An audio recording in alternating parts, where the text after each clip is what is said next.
Hello, everybody. My name is Gabriel Chabran. I am the Priority Projects Manager with EXP. I'd like to welcome you to today's presentation as part of our virtual guest speaker series co-hosted with the Proven Ready program. Before I introduce today's speaker, I want to briefly tell you a little bit about our organizations. EXP is a local Southern California nonprofit known as the Opportunity Engine. Why is that? Through programs like this one, EXP prepares great students like you for a better life. Our programs help gain experience, unlock doors, and build the confidence you need to succeed in school, career, and life. Proven Ready helps build tomorrow's workforce today by giving high school students the opportunity to learn more about college and career opportunities in business entrepreneurship, global trade, and advanced transportation and logistics, and the opportunity to earn industry certified credentials in those sectors. Check out our websites, expfuture.org and provenready.org, or follow us on social media. Now let's get started by giving a warm welcome to today's speaker, Captain Kip Ludet from the Southern California Marine Exchange. A little bit about Captain Kip. Captain Kip was appointed the Executive Director of the Marine Exchange of Southern California in January 2013. A graduate of the United States Coast Guard Academy, he served in the United States Coast Guard for 30 years prior to retiring with the rank of captain. Captain Ludet's experiences include 10 years at sea in the Atlantic and Pacific Ocean and in the Bering and Mediterranean and Caribbean seas. Wow, very cool. He had 6 years in command, 3 different Coast Guard cutters, and 2 years commanding officer in the United States Coast Guard Integrated Support Command in San Pedro. Following retirement from the Coast Guard, Captain Ludet worked on 2 consulting firms with the Coast Guard and Pentagon work. Captain Ludet leads a staff of 20 civilians and a Coast Guard detail of 6 active duty operations specialists with an annual budget of $3.2 million. The Marine Exchange of Southern California is a nonprofit organization first established in 1923, and it is a unique among the nation's vessel traffic services and having a private/public partnership with the Coast Guard. The Marine Exchange continuously works to promote a safe, secure, efficient, reliable, and environmentally sound maritime transportation system. And with that, I'd like to turn it over to our friend and colleague, Captain Kip. Thank you so much for being here. It's funny when I read your bio, Captain Kip, I see the word retired, and I don't think that really applies to you because you always are doing something, but I guess that's just in relation to your service, the Coast Guard. With that, welcome, Captain Kip. Thank you for being here today. Thank you, Gabriel. It's great to be here. So let me see if I can share my screen. It's great to be here today. And yes, in terms of the retired piece, that was basically first career. And now I'm really on third career. And I'll divert from the slides to say that continuous development of yourself and how you can reshape yourself at different points in life is very important. And the other thing I'd like to reassure you is both for my Coast Guard career and now this presentation about what the Marine Exchange does, you never have to go on a boat and get seasick. And you can still participate very, very well in the maritime environment. And I look forward to chatting with you about that. So in terms of process, if you put comments in the chat or questions, Gabriel and Ivo will ask them at the end, and we'll hold questions till the end, just because in this format that works better. So is that all right? We get started? Sounds good. All right. So here's our beautiful building on a hill down in San Pedro. In normal times, we often have the EXP classes down, either the internships or job shares, and sometimes a field trip. So hopefully when COVID is over, we can get back to that. And as Gabriel said, the bumper sticker throughout all of this is we facilitate safe, secure, efficient, reliable, and environmentally sound maritime transportation. So I like to have an agenda with a presentation. So I'll talk a little bit about me, the ports of Los Angeles and Long Beach that we serve, the Marine Exchange itself, and you can see it circled there on the picture, our Maritime Information Service, our Vessel Traffic Service, the COVID-19 situation. And if you've looked out and seen all the ships out there, we'll talk about those. And then a closing. So a little bit about me, and thank you for the kind bio here. It puts a little bit more in perspective. I grew up in New York City, shared a room with my sister, sailed as a child with my family, and then spent 4 wonderful years at the U.S. Coast Guard Academy. And if you've ever considered a service academy or just want to talk about what it's about, please get a hold of me. I honestly would do it all over again. And the nice thing is for you and your parents, it's free, just like West Point, Annapolis, Air Force, all the other service academies. And I got to sail the Coast Guard's big 295-foot square rigger Eagle in Operation Sail 1976, which was fun for somebody from New York to actually go into New York for the bicentennial on that cool old ship. So then, as Gabriel mentioned, 30 years in the Coast Guard. And other passions, I'm in the Coast Guard Auxiliary, which are the volunteer part of the Coast Guard. I'm still a volunteer with the Boy Scouts. My wife and I run a high school robot team out of our garage. I love boating and sailing. And without exaggeration, I really do enjoy working with young people like you, EXP, Banning High School, and the others around that are part of that program. And it seems amazing that we haven't been able to meet in person for over a year. So the pictures I picked is when we did the Earning the Right program and wonderful back to school day in September of 2019. We had the students build Hunwood Derby cars, which are used by Cub Scouts, but to make it different and more challenging for the high school students, you had to have an egg on the car and the egg didn't break, or that was the goal. And actually it turned out every car, the egg did not break. So it basically became a speed competition, but I look very much to getting back to that kind of thing with you. Marine Exchange goes back to 1923, and we don't have telescopes, blackboards, or megaphones anymore. We have state-of-the-market technology, which I'll talk about, but basically the overall theme of what a port needs, the schedule of the ships, seeing when they're arriving, so tugboats and line handlers and all the other port services can be ready, and communicating with them.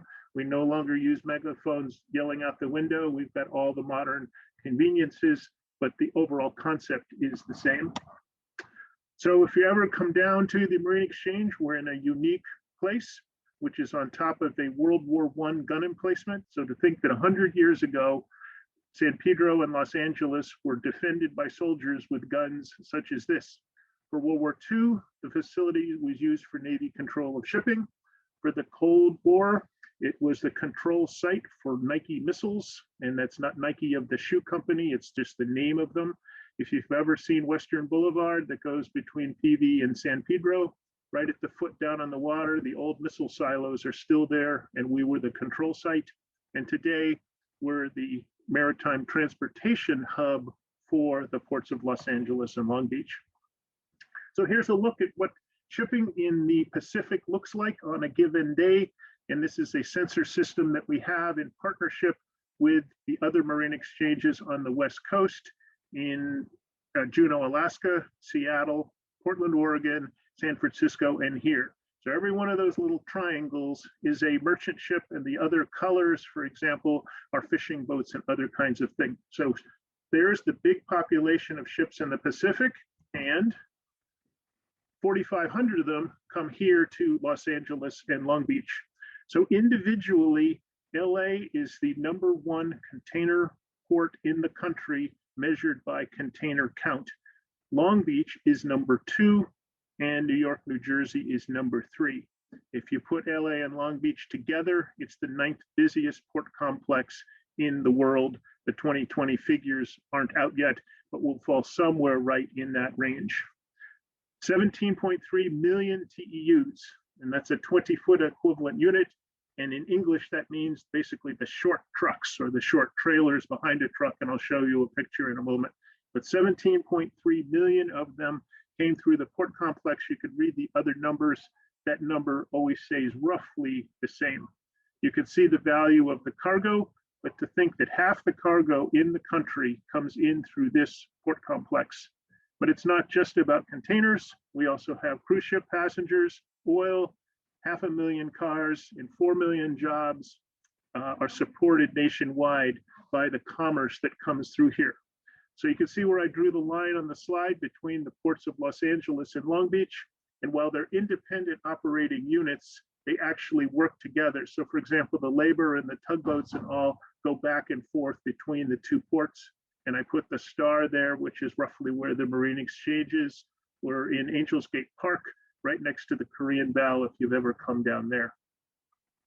So here's one of the things that you need to know if you're going to work in the maritime industry, which is the language. And as I said, you never have to go on a boat or a ship, but you need to, for example, know what a TEU is. So back in the 1950s, they invented these containers. They're all the same size worldwide, so everybody can stack them. And everybody on the picture on the right, you can see they've got 2 of the 20-foot equivalent units stacked under one 40-foot equivalent unit. And again, this makes it wonderfully easy to move these boxes around the world. And they fit on ships like this. If you've ever seen one, you can see them all stacked up. And what blows my mind, if you look across the back of this ship, to think that each one of those is a truck, and to think that's like a 13-lane highway moving down the road. So these ships are amazingly efficient, and you could read all the different brands of the containers on the ship. So you see Evergreen and China Shipping and Lloyd's. And what's amazing is the computer folks have figured out how to track all these containers as much as 23,000 TEUs on one single ship these days. So they get to where they're going. So the bananas don't go to Home Depot and the plywood doesn't go to the supermarket, for example. The other major types of ships that come in here are car carriers. And just like it says, they drive the cars on when they're the imports that come from overseas, then they drive them back off. Cruise ships are another big population who come in here. And I also highlighted something that's special, and it's another term of art we use, which is bunkering. So you take your car to the gas station to get fuel. In the case of ships, they bring the fuel to the ship in a barge, and it's called bunkering, not refueling. And then the last picture down on the bottom is a tanker. You can see they're long and low. When the oil is pumped out, the tanker rides higher in the water, and they carry crude oil to be refined, gasoline, jet fuel, and the variety of chemicals that are needed for manufacturing. So if you lay all those different ships out on a pie graph, and here your math teacher should be happy. Basically, you can read the bottom in terms of the numbers, but I'll just highlight what's in the circle. So containers, as I mentioned, are the #1 type of commodity that comes in here, and 47% of the ships are container ships. #2, you can see up on the upper left-hand side, are the tankers, 13% of the ships, and I can put there where it's down 2% from the year before. But notice #3, 13% of the ships come in just to refuel. So Long Beach is where they do it. LA doesn't do it on their side, but 13% of the ships just come here to anchor, have that barge come alongside, refuel, and then go on their way, because this port complex has made that commercial venture so efficient. #4 are the bulk ships. And that's just what it says, is it's a cargo that is coming in loose and in bulk. So for example, gypsum to make wallboard, salt for your salt shaker, exporting scrap metal, exporting coal, all the stuff that's just loose in a ship. #5 are barges and articulated tugs and barges. We get lumber, for example, down from the Pacific Northwest. We get various refined products come down from a big refinery in San Francisco. That kind of thing comes in a tug and a barge. #6 are vehicle ships. Like I showed you the picture, are 4% of the traffic. Other is stuff like ships bringing in cranes, school ships, training ships, that kind of thing. For example, California has the Golden Bear, the training ship for California Maritime. That's what fits in other. And then passenger ships are, for 2020, only 2% of the traffic. It should be about 10, but basically COVID, I don't know if you read in the news, shut down all cruising because of the social distance issue. So only 2% of the ships came in last year were cruise ships, whereas normally it would be 9 or 10. So here looks back in time, and to put what COVID did to the shipping industry in perspective. And I know it's a busy slide, but it makes a couple points by doing it that way. So if you look all the way on the left-hand side, that's the year 2000. And each one of those individual lines is January, February, March, April, May for that particular year. But if you just look broadly, roughly 500 ships per month came in the year 2000. And you can see it ranged from about 475 up to 525, but say roughly 500. And then look at today, where we're down at 380. So it's interesting that 120 fewer ships per month come in here. Why did that happen? Well, in part, it was the recession of 2010. But the second thing that's happened is the ships have gotten bigger. So when I was here on active duty, an 8,000 TEU ship, 8,000 of those 20-foot equivalent units was a big ship. And these days, we routinely get 16,000 TEU ships. And as I mentioned before, we've had 23,000 TEU ships. So what's interesting is while ship count has gone down, cargo volume has gone up. But if you look at the very right-hand side of the slide, you can see that January and February and March started out pretty well. But then May and June were the lowest 2 months of ship count in the modern history of the Marine Exchange, which goes back to the year actually 1980. We had the lowest ship counts in the past 40 years. And that was very devastating to many industries such as mine, tugboats, pilots, line handlers, and longshoremen for a time, because they depend on those ships coming in with that cargo. The cargo then came back late in the fall with respect to containers, and I'll talk about that more later. But for example, anyone still associated with the cruise industry, the hotels, the shuttle buses, the entertainment, the restaurants that want those passengers coming and going, they are still really, really hurting. So we've had lower ship count because of COVID and post 9/11 attacks, the recession, and then congestion of 5 years ago.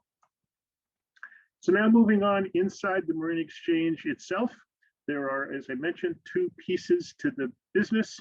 One is the Maritime Information Service, which goes back to 1923, and they gather and collate the schedules for the roughly 4,500 ships that come into the port, depart the port, and move around between the two ports as they do their business.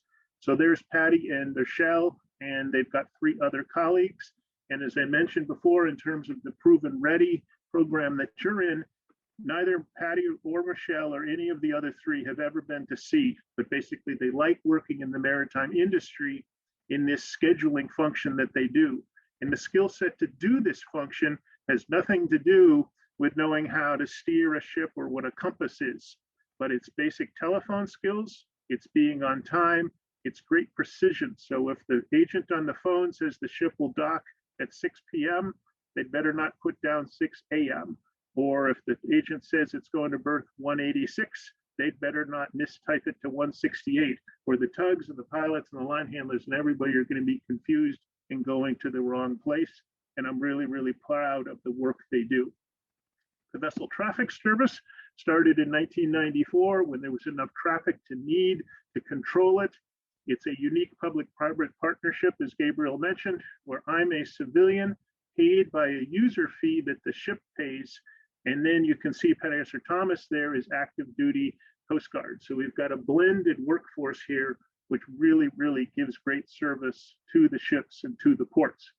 We're basically the maritime version of air traffic control. So when the ship checks in with us 25 miles from the port, we verify where it's going, when it's supposed to be there, and if it's early and their berth isn't available, and that's the situation that we have now, as many as 60 ships we've had waiting for their berth, we give them a proper berth or anchorage, which in a sense is a parking place in the ocean, and they wait until it's time for them to come in. And roughly 28,000 movements per year are what Petty Officer Thomas and his colleagues control. So we're just one of 12 vessel traffic services around the country. You can see the map there with the stars. And on this coast, there's one up in Valdez, there's one in Puget Sound, there's one in San Francisco, and then the one here. If you wonder why there's one in Louisville, Kentucky, in the middle of the country, if you hear on the news when there are floods on the Mississippi River, In the springtime, when the snow melts, they set up a vessel traffic service there to help coordinate the tug and barge traffic. And you can look at where the other ones are in the Gulf Coast and on the East Coast. But basically, you put a vessel traffic service somewhere where it's a busy waterway, it's a confined waterway, to make sure there are no collisions and no groundings. And as you can read on the slide, we have a perfect record of 0 collisions, 2 ships hitting each other, or grounding, the ship running into the bottom of the ocean, of underway vessels in the 27 years we've been in business. And we're very, very proud of that. So here's what that vessel traffic service watch floor looks like at any given time, 24 hours a day. So while you're sleeping at midnight tonight or 2 in the morning, 3 of my people are here. So in this case, it's John and Chi and Pastor Thomas. And they basically stand 2 hours on the phone watch, which is where John is sitting down, 2 hours on the radar, and then 2 hours on a break to be available if they're needed. Looking at the radar can be really, really hard on your eyes. You really need to be on your game, which is why they have that break. So in the vessel traffic service itself, there are 11 members who are members of the 501c6 nonprofit firm that we are, and then the 6 Coast Guard members. So each watch has 2 Marine Exchange controllers funded by the user fee, and 1 Coast Guard controller funded by you, the taxpayer. But it's that Coast Guard controller who has what's called Captain of the Port Authority, which is direct the ship traffic. And that's a federal function that flows down through Pastor Thomas and his other colleagues to us. And this is what Pastor Thomas is looking at. The top left-hand screen is actually security cameras and cameras that look over the port so we can see what's going on at long range. The lower left-hand slide is a big picture view. You can see Catalina Island and looking all the way up to the north end of Santa Monica Bay. The picture on the right-hand side of that screen is in close to the port. I'll show you more later. There's a status board up on top in the middle. The computer in the middle on the bottom is the schedule of the ships coming in, so they know what to expect. There's another security camera looking at the port up on top. And then the bottom right-hand screen is looking all the way up from Morro Bay down to Manzanillo, Mexico. And that's the piece of water that we look at and then control the ships when they get in close. And if you're some kind of a techie, this would be a job for you.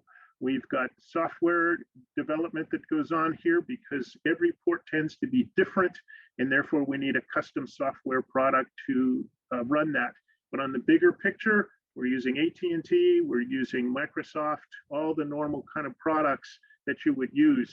Basically, if you can run PowerPoint, you can actually do the mouse clicking part of being a vessel traffic controller. When actually you turn the radar on these days, in the old days, you'd get kind of like a television tube look. Now it looks just like the flat screen TV at home with Windows 10. It's amazing. So if you like that kind of world, this could be the place for you. The other thing, if you like networking, we have 9 radar sites that feed the system. We've got 9 integrated AIS sites. That's a receiver of a signal that the ship puts out between Morro Bay and San Diego. And all the networking and firewalls and IP and all that kind of stuff, we've got people who handle that to keep the electrons flowing so Pastor Thomas and his colleagues can do their work.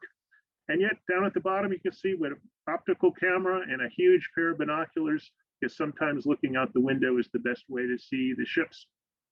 So basically, the largest port complex in the country has a state-of-the-market system, and it works really, really beautifully. So here's another way of looking at what Pastor Thomas is looking at. There you can see Morro Bay to the Mexican border and out 100 miles. The middle picture is the 25-mile vessel traffic ring from Point Furman. That's the little lighthouse right down below where our building is on the point in the south end of San Pedro. And then the precautionary area is on the right where all the ships enter the port and anchor. So another thing that is unique about this is if you spread the traffic out over a 24-hour period, there'd be a ship only like every half hour or so. But that's not what the commercial market wants to do. So this is a typical morning while you're getting out of bed or brushing your teeth. We have rush hour And you can see up to the left-hand side of the screen where there's the green ships that are circled. Everyone, as I mentioned, the ship has a transmitter that says, here I am, here I am. So the NYK Terra and the MOL Majesty, the little vector in front is where the ship will be in 15 minutes. They're all lined up because they want to come in and clear customs, open hatches, and be ready for working cargo when the longshoremen come to work at 7 or 8 o'clock in the morning. So this is a typical picture from like 2 to 6 o'clock in the morning. As I mentioned before, 28,000 vessel movements per year, the biggest ships in the world. And if you look at those yellow dots on the screen, those are radar targets that we're picking up, but we have no idea what it is. And that's why I circled them in red. And that's where we can just warn the ship. There are uncorrelated targets in the precautionary area. Master beware. And the master will figure out how to avoid this plastic kayak or a speedboat or something that doesn't have AIS, but is picked up by our radar. And it may surprise you, but like one ship a month breaks down, and we've got a protocol to handle the loss of propulsion or loss of steering that happens with a ship. Basically call the pilots, call the tugboats to get the ship safely to anchor. So there are 5 other ports in our area of responsibility, and those include the Chevron offshore terminal. So if you ever drive up to LAX airport and you see the ships anchored out there, that's the picture there, and they're basically pumping crude oil into the refinery at El Segundo to make jet fuel, diesel, and gasoline for the local market. Port Hueneme is ours, 100 miles to the north. San Diego is ours, 100 miles to the south. The Navy brings ammunition, weapons, missiles into the Seal Beach Naval Weapons Station over by Huntington. And also there's anchorages at Catalina that are ours, where the ships go out there so the passengers can go ashore and enjoy Catalina for the day. So all that is in our area of responsibility, not just LA and Long Beach. We're big on partners, and I know this is a busy slide, and I'll send them to Mrs. Finley and all if you ever want to read them more. But basically, to succeed in life, what I have found, and this is one of the things I'd like to impart to you, is you need to learn how to work with federal, state, local, private, all the different kinds of entities that are out there. And if you wonder why the FBI, the Federal Bureau of Investigation, is highlighted for the Little Marine Exchange, the answer is cybersecurity. And there's a wonderful program they have for companies like us to get the best information to protect us from the hackers who are constantly trying to take us down, to disrupt cargo flow, and also to steal our money. So in this port complex, as I mentioned, it's all about partners. But to focus in on the ones that are most important, they're the Los Angeles Pilot Station, the Long Beach Pilot Station. There you can see the Marine Exchange in the lower left, the Coast Guard, but they won't let us take a picture, and then the Port of Long Beach Joint Command Center. It's these 5 places that are actually working together to control the traffic. And if you haven't heard the term harbor pilot before, it's different than airplane pilots that sit up front and steer and fly the airplane. They go out in a little boat to get on the ship and to help the captain of the ship get his or her ship into port. One of the big problems is the ships come from all over the world and their English is often horrible. So you've got a good English-speaking person who can talk to the tugboats, who can talk to us to make sure everything goes perfectly. The other thing the pilots know is exactly how deep the water is, where the current is, where the wind is affecting the ship. And the 2 pilot stations are on this local network that we have. They control the ships inside the breakwater, and we control the ships that 25 miles out to sea. And it just works really, really well. But again, as I mentioned, if you're looking for a career and in the maritime environment, it could be that you wind up on the networking end of things, keeping all these sites live 24 hours a day, not talking on a radio or not doing the scheduling function. So here's what it looks like inside one of the sites. This is at the Port of Long Beach Joint Command Center, which is our backup site.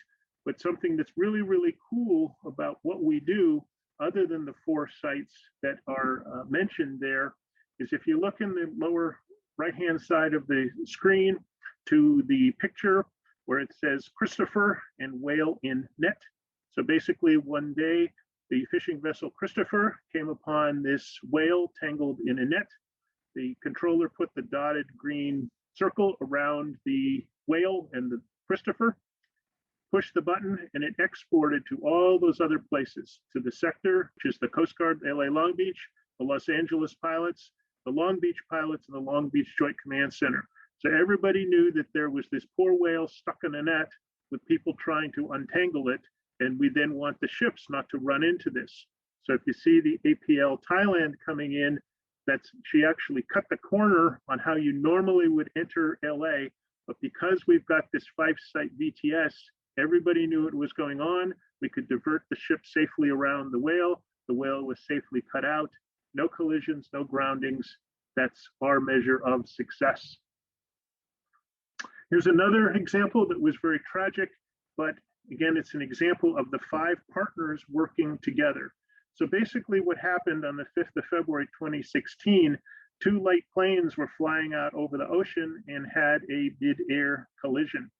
And if you look at the picture on the right where it says dive boat 1 and the red circle you can see there is the dive boat that was trying to recover the people, and they were unsuccessful. But that's basically where the 2 planes crashed. The problem was, you can see that's just south of the entrance to Los Angeles. And the Coast Guard captain of the port closed the entrance to Los Angeles because they didn't want the ship's propellers stirring up the water to make bubbles so the divers couldn't see.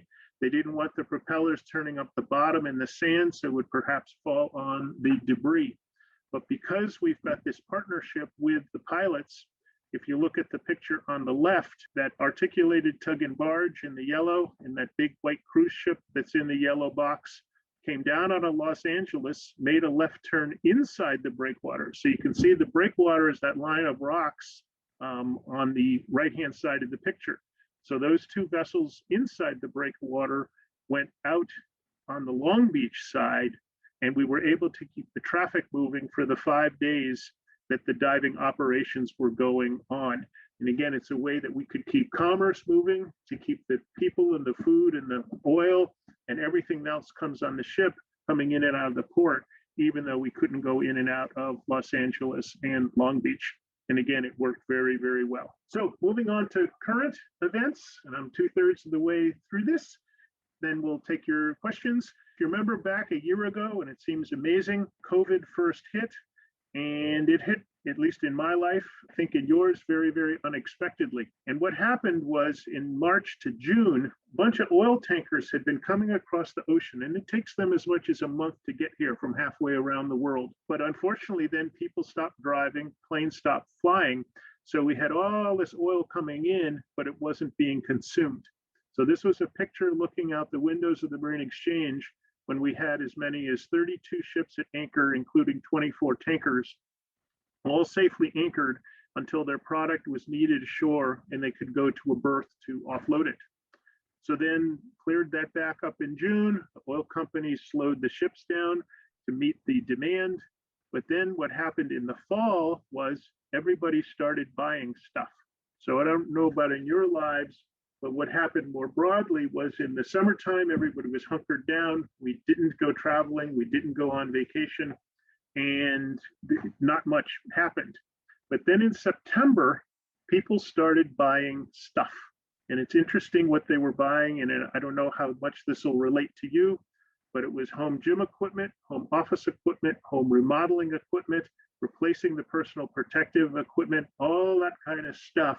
People started ordering, and basically they were using the money they weren't using to go out to restaurants to buy a new treadmill or whatever. 19 million Hewlett-Packard computers, for example, came in through this port complex by ship. And that started a backup that happened in September and is still ongoing because people are still buying stuff. And so this was a picture looking out our window. Again, you can all see the ships lined up, and the record was 60 ships at anchor, of which 40 were container ships. And put that in perspective, if you remember 5 years ago, there was congestion. That was 48 ships, of which 28 were container ships. So we've blown through all the prior records, but still doing it safely. So looking top down, this is what Paris or Thomas and Chi and John and their colleagues are looking at. Basically, all the circles are what are called the anchorages. So those are the parking spots. And basically, when the ship checks in with us, we already know the length because of the computer. But we ask the captain, how much draft do you have? Because as the ship comes across the ocean, it burns off fuel and it isn't as deep in the water. So if the captain says, I have a 50-foot draft, we have to make sure to put that ship in an anchorage that's at least 50 feet deep. So we place the ships in the circles. We then turn on the alarm. So both the computer is watching the ship and my people are watching the ship to make sure it stays in the circle and doesn't do what's called drag anchor to either bump into another ship or run aground. And this again is one of the computer systems that we use that needs maintained by good computer people. So I took this picture yesterday, knowing that I would be briefing you. So this is what it looked at outside our windows yesterday. And you can see it looks pretty much the same. We've really reached a kind of a status quo now on how many ships are out there, roughly 50, of which roughly 30 are container ships. And to orient yourself, you can see where I drew the arrow to the entrance to LA Harbor, the LA Lighthouse, and then Gaffey Street is right outside our front windows. So I know this is a busy slide, but it also helps put things in perspective about what's going on. So if you look to the left-hand side of the slide, to the lower left-hand corner, to the orange line, you can see I go back to 1 January 2019. And that orange line in 2019, as you move to the right, kind of goes up and down between 10 and 20 ships. And that's the number of ships at anchor on any given day. That's normal. The ships are early and their berth isn't available, or they've discharged their cargo and they need to clean their tanks, they're refueling, they're getting food, they're changing crew. So roughly 10 to 20 ships. And look at where we are today with roughly 50 to 60 ships at anchor. And that's the backup that we have presently because people are buying stuff.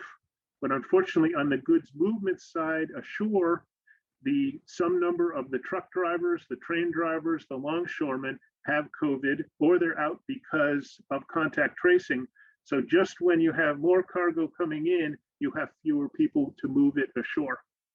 So that's the present backup that we have at anchor, is that orange line, again, going from between 10 and 20 ships at anchor to, you can see there, between 40 and 60. Regarding the container ships, this is where it really, really is interesting. So again, if you look at the left-hand side of the slide, the line in the blue at the bottom, you can see back to 1 January 2019, the normal number of container ships at anchor is 0 to 1. And you can see there was a little spike to 4 there in September for some reason. Again, if you look at that blue line on the left-hand side of the slide along the bottom, you can see where it says 15 February 2020. In April, it was still low. In June, it was still low. Container ships were coming and going as they should be. But then look what happened roughly the 15th of October, where it started to go up. And that's where we got as many as 57 extra container ships that shocked the system with all that stuff that people were buying. And you can see there that blue line going up, past 10 ships at anchor, past 20 ships at anchor, past 30 ships at anchor. And you can see that we wound up with 40 ships at anchor, container ships, on the 1st of February. And there you can see it's dropped down to about 30 now, and we've settled out there. The other thing that's interesting, when you say, why don't they work harder? They are working harder. So if you look at the green line, again, starting on the left, you can see that between 10 and 20 container ships were at a berth on any given day between the 1st of January 2019 and the middle of 2020, if you look at where it says the 15th of June. And then you notice it goes up, up, up, and you can notice it got up to 30, a little bit more than 30, but roughly we're now in the high 20s for the number of container ships at a berth. So they used to work between 10 and 20. They're now working between 25 and 30.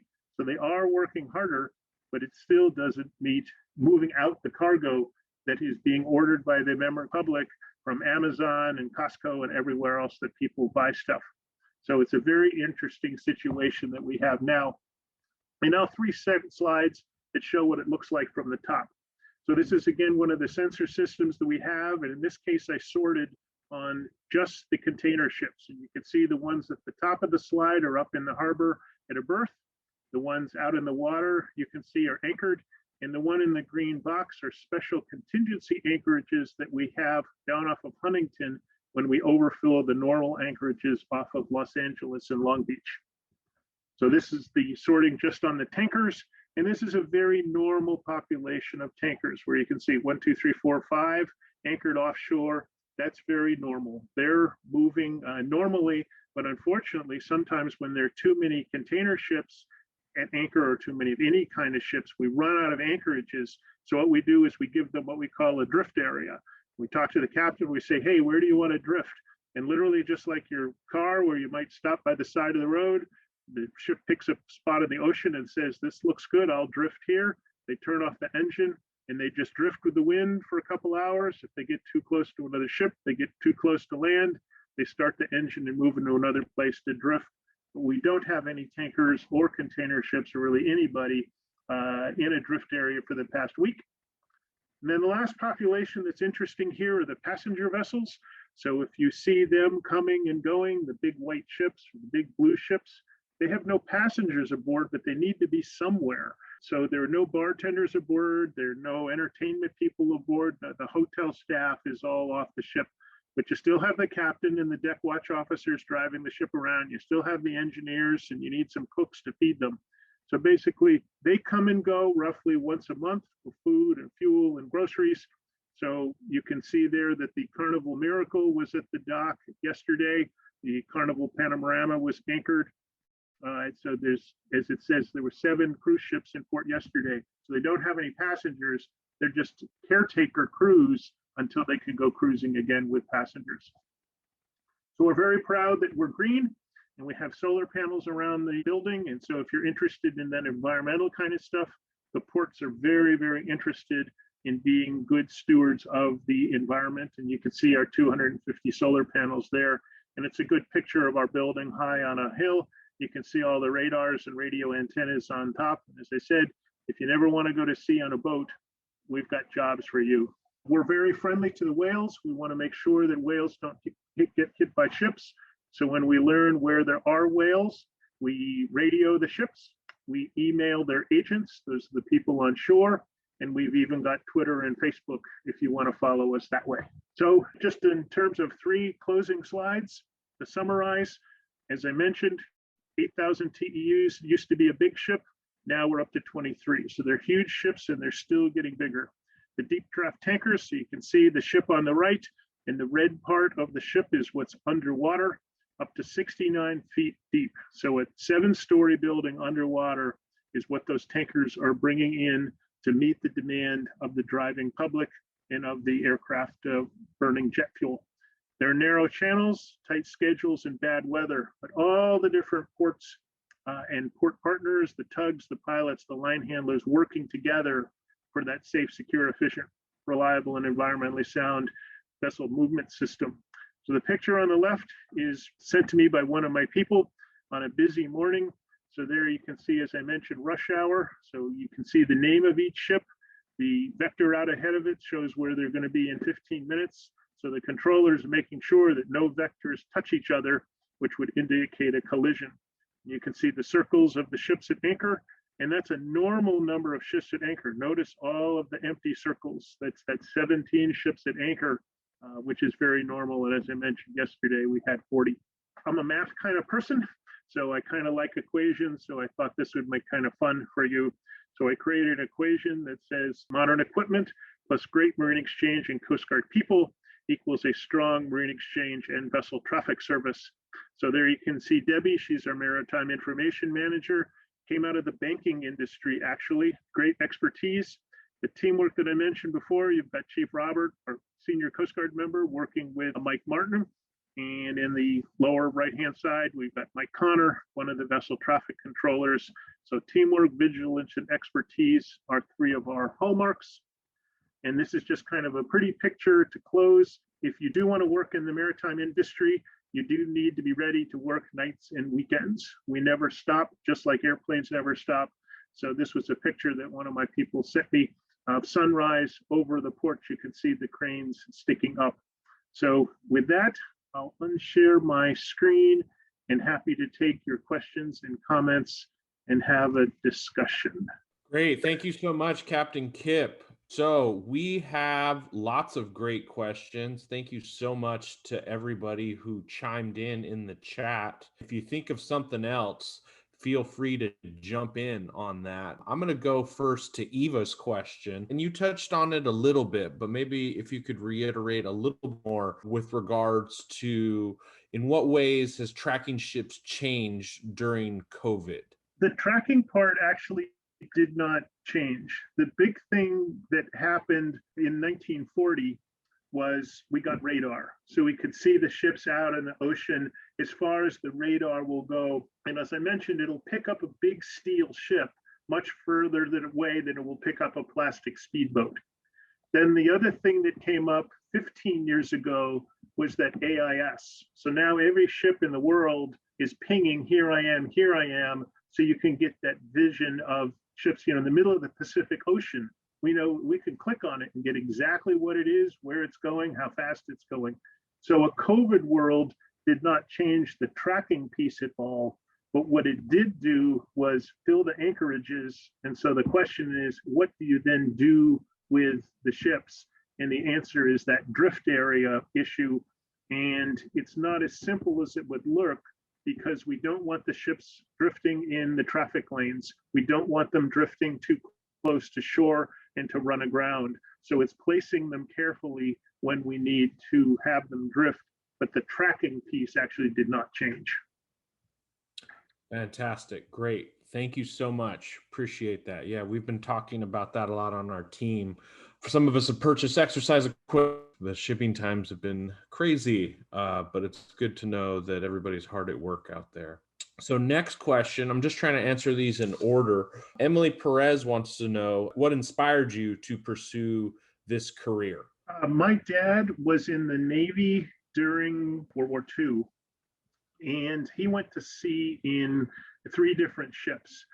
And he kind of said to me back in New York, which is where I grew up, go do something fun if you can for a couple years out of college, rather than just wind up in a desk job living for the weekends.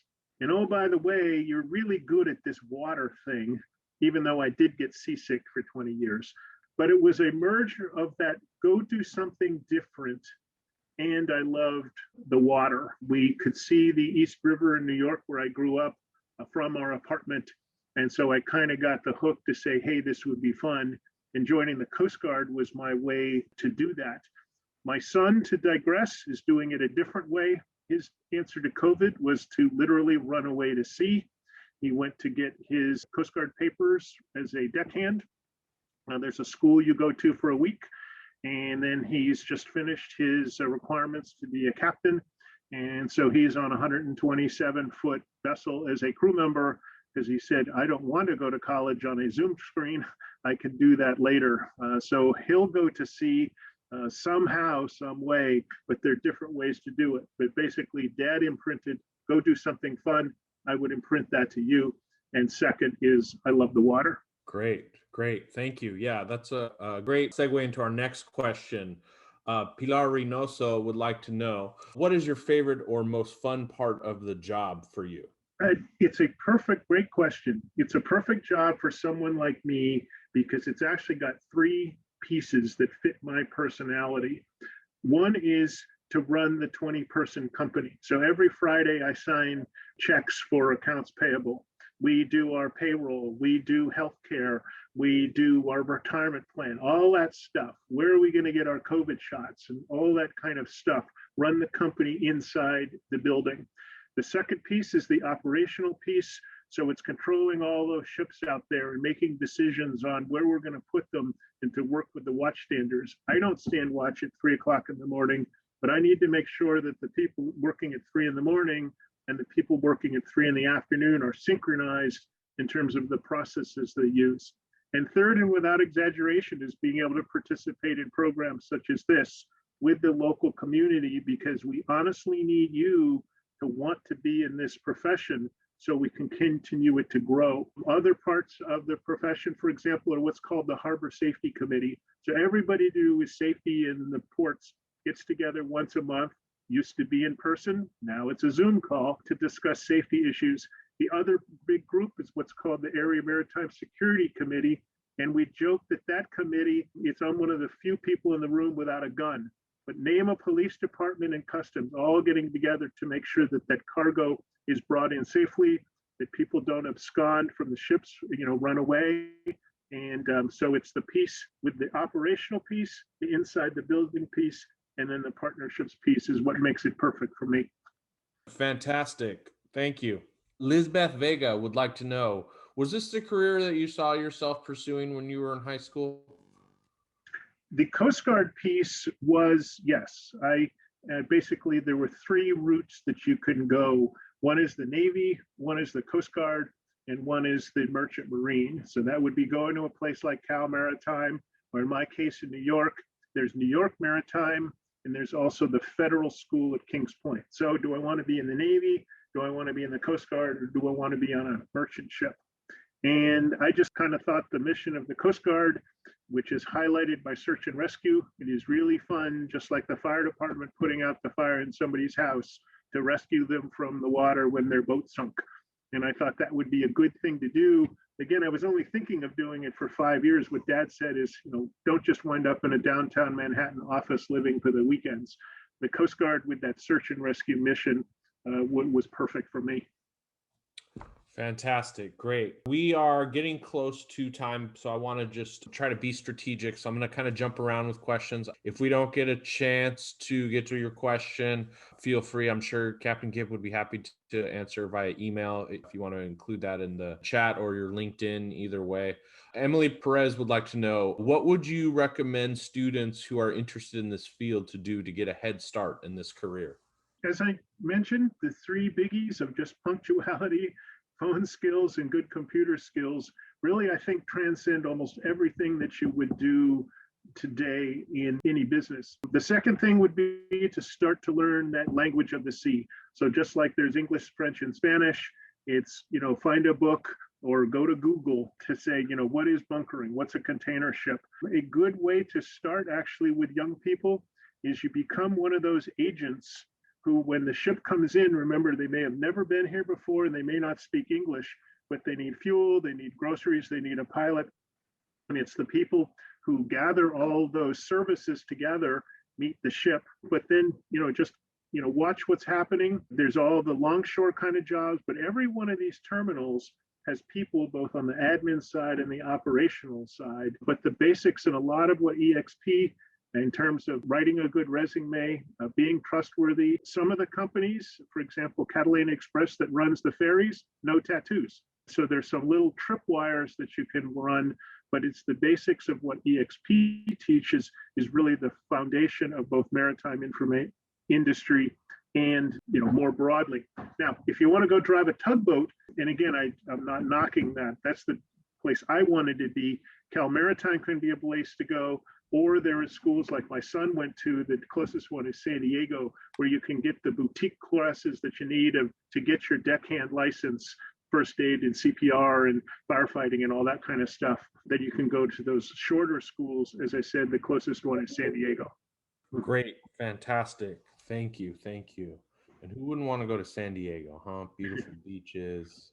All kinds of good stuff, especially if you love the water. Okay, so what internship opportunities exist for students with your company? That's a great question. So we've had an intern every summer for many, many years. Until last year, it's always been in person. And we basically divide the person's time between that Maritime Information Service, the Vessel Traffic Service, and then we didn't touch on it much, but there's accounting and HR. So those are the three big places. And usually we save up projects for the intern to do. And one of the ones that we do every summer is our business resumption drill. So if we lost this building, if you picture that slide with the 5 sites, if this one went down, where do we go and who picks up the load? And last year, that's what we actually did. We had 4 virtual interns and they planned that drill, came up with the scenario, came up with the drill plan, and even in a virtual setup. So that's one of the things that we always do, aside from having the intern work in our 3 different departments. We're going to do it again this summer. I've understood it's in a virtual world. and maybe some of you will be part of it. So, Yeah, I just want to make that distinction. These are EXP intern positions as far as correct, that goes. Is that correct, Captain? correct. Yeah, Yes. so if you're currently enrolled in the internship program or planning to be in the future, Captain Kip's one of our long-standing employers who is so gracious to have some work sites for us. So great opportunities there. No, go for it. I thinking this is an EXP and Mrs. Finley. We have Yeah. other interns through time, and basically, we've had college students coming home for the holidays that said, "Hey, I got 2 weeks off and nothing to do." We even had a college student who spent a week on the roof, where basically all the tags on our antennas had come off. We kind of lost track of what antenna was what. And I remember Amelia Sween spent a week on the roof figuring out what went to what. And it was a perfect job for an intern. We had another intern where we needed to update a book called The Coast Pilot. We kind of save up these projects, and then someone pops up and said, "Hey," and it was basically to go through this book and find out everything that had been changed. And then he wrote 3 letters, one to the Coast Guard, one to NOAA, and one to the Harbor Safety Committee, basically dividing up to say, this is your problem, this is your problem, this is your problem to fix. So EXP is kind of the focus because I was on this call, but it is more broad, it is limited. So if you call, that doesn't mean we'll necessarily have everything or something at the time you want, but we might. Okay, I think that's a perfect note to end on. Internships are great. The Marine Exchange offers lots of them in EXP and even for college students too as well. Some great opportunities. So I'm going to go ahead and end it there. I want to thank everybody for coming out. We had a great turnout today. I think we had about 35 people on the call. We're doing it again tomorrow twice. Thank you again to Captain Kip for coming out. Thank you again to Ms. Finley for bringing your students out. We truly appreciate it. We love these opportunities to connect industry leaders such as the captain to the classroom and hone in on those strong ties that we've had with ITA all these years. So and Banning High School. So thank you so much to everybody. Thank you for everybody who asked questions in the chat. Anything else you want to say, Captain, before we sign off? Thank you so much for the opportunity, Mrs. Finley. It's been wonderful working with you and the other teachers through the years. And to the students, I would just say, don't hesitate to reach out and say, "Hey, if you ever get something, can you keep my name on file?" I'd be happy, Gabriel or whatever, send my email around. The other thing you might want to do is check us out on our website, www.mxsocal.org. There's 2 videos there that tell more about what we do. Be yourself and really go for it, because you honestly are the future of America. And people like me at the other end of my career want people like you to be coming up to replace people like me. So again, thank you so much. You're absolutely wonderful. And I look forward to when we can see each other in person again. And hi, Mrs. Finley. Hello, thank you, Captain. We definitely miss everyone. I really enjoy when we have our Earning the Rights, the passion that you have for our students and everything you have to offer. And thank you for always being supportive and sharing your knowledge and the words of wisdom and encouragement that you give our students. We really appreciate everything that you do for us. And congratulations on your success as well. Okay, thanks everybody. We will see you soon. Take care. Bye.